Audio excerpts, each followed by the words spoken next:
how's it going today? So I just wanted to sit and chat with you about how conceiving after a loss was different for me. Having a pregnancy after a pregnancy loss is really different, and there are a lot of things that came with having a pregnancy after a loss that I didn't even know I would experience. I feel like before I had both of my pregnancy losses, and you can watch my miscarriage story down below, I will go ahead and link that, but before I had those losses, I don't know, maybe I was like naive or something, but I didn't know what it was going to be like getting pregnant after I had had those losses.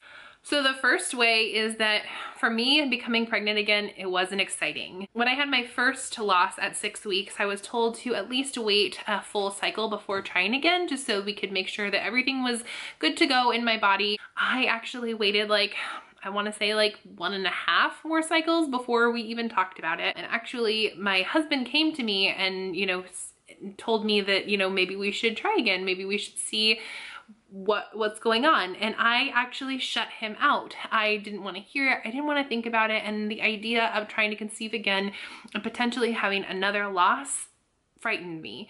And little did I know that I would have another loss. I had a 4.5 week chemical pregnancy after that one. And then after that, I was just completely terrified. So for me, getting pregnant after a loss was not exciting anymore. When I had not had my losses, trying to conceive was very exciting. We were ready for another baby, and I didn't think miscarriage would happen to me. And maybe that sounds stupid because it's 1 in 4 women, but I honestly thought that miscarriage was something that I was going to read about, that other women were going to go through, but that didn't happen to me. Then when I found out that I was pregnant with Harrison, I was indifferent. I wasn't really happy. I wasn't sad. I was just indifferent. And I don't know if that's because I was trying to protect my heart, but I was indifferent. I didn't want to get excited and then have a loss again. Having a pregnancy after a loss it's not exciting anymore, at least for me. The second thing that made a pregnancy after a loss different was that I checked for bleeding every single day. Every day. No matter how far along I got in my pregnancy, I would check for bleeding. So when I would go to the bathroom and I would wipe, I would swear every time I was going to pull the toilet paper back and see blood. And honestly, I did a couple of times, but that is kind of the normal for me in early pregnancy. But when I saw it, I went into panic. And even later in pregnancy, when I hadn't had bleeding in a while, I would still check. It's just one of those things that I wanted to know as soon as it was going to happen, or I wanted to know, and if there's anything I could do to prevent it, that's what I wanted to do. So every single day I checked for bleeding. I guess in some ways my heart was just anticipating another loss. The third way that my pregnancy after my losses was different was that I didn't feel like there was any safe zone. I felt a little bit more confident once I made it to 10 weeks, but honestly, I didn't feel like there was any safe zone. I was in a few online groups, support groups for loss moms, and I talked to these women who had had losses later in their pregnancies. I know women who have had late losses in stillbirths and that kind of thing, and for whatever reason, I never felt safe anymore. A lot of women will tell you that after 12 weeks, you are in the safe zone, but honestly, I have seen so much pain and so much loss that I don't feel like there's any safe zone. And maybe that's me being jaded, and I hope that I don't scare you by saying that, but honestly, pregnancy is just one of those things that has so many variables, and something can happen anytime. I mean, we have so much medical science behind us, but there's only so much that medical science can do and see. So I don't know, I just never felt like there was a safe zone. I never felt confident that my body was going to be able to protect that baby, that I would be carrying that baby. I just felt like my body was going to let me down again.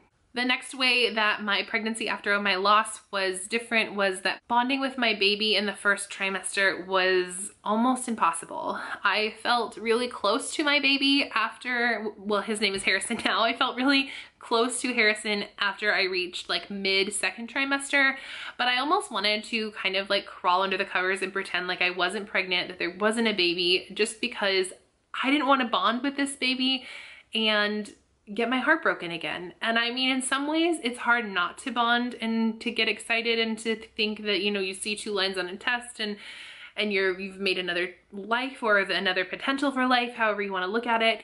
But I don't know, it was just really hard for me to bond with my baby in the first trimester and even early second trimester. That was really, really hard for me. The months of my losses, or the days and months of my losses, will always be bittersweet days for me. Those are things that will always be marked on my calendar, that will always be marked in my planner, and that will always be remembered. There's also October is, you know, Pregnancy Loss Awareness Month. That will always be something that I take part in. I will always make sure that we are aware that pregnancy loss happens and how it impacts so many women. So those will always be bittersweet months and times in my life. And I know that a lot of people will tell me that, you know, my losses were early. Why can't I just move on? Why do those days have to always be bitter? I even had someone come up to me and say, it's not like someone died. Well, for me it was. Those were my children. And I don't know about you guys, but as soon as I see 2 lines on a test, or if I see the word pregnant on a digital test, those are my children. I don't know. I don't know how else to explain it. I'm not a person that can disconnect very easily. And to go through a pregnancy loss, in my mind, is to lose a child or the potential for a child. It's really to lose the plans and thoughts, because in my mind, when I got pregnant, I immediately started making plans. I had plans for how I wanted to share the news. I had plans for how I wanted to, you know, watch my husband rub my belly.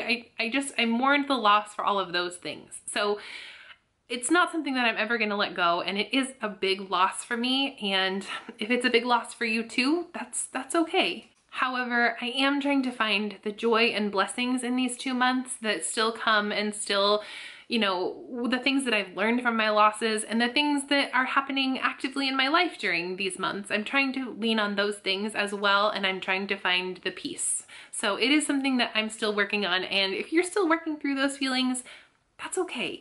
But that is one of the ways that my pregnancy after my loss was different.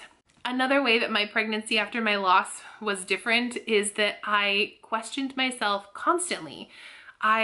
Before I had losses, I had this confidence in my body. I was so sure that my body knew what to do. My body would carry a baby, and it would birth a baby, and it would do the right things.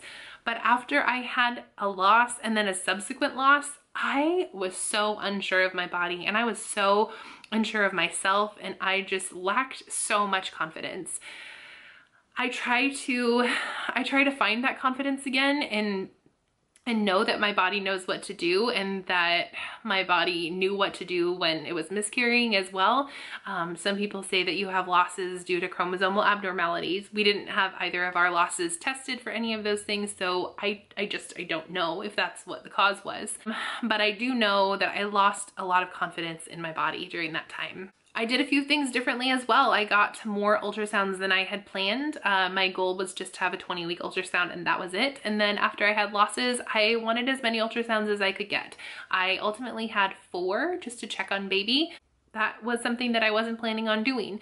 Ultimately, I did find my way back to being confident in my body, but it took a lot of time, tears, and research to get there. I knew that whatever was gonna happen, and I was doing everything in my power to protect that baby, and that my body was doing everything that it naturally had done for Delilah to protect her. The next way that my pregnancy after my loss is different was that I will always want the babies that I lost. Those babies were wanted and planned for, and we had tried for them, and they were made in love. I've always known that nothing would replace those losses, especially not another baby. Despite knowing this, I still have a hard time coming to terms that I will never get to know that little person, that I'll never get to know what could have been or who they would have been. I'll never get to hold that baby in my arms. I'll never be able to kiss their face after they nurse.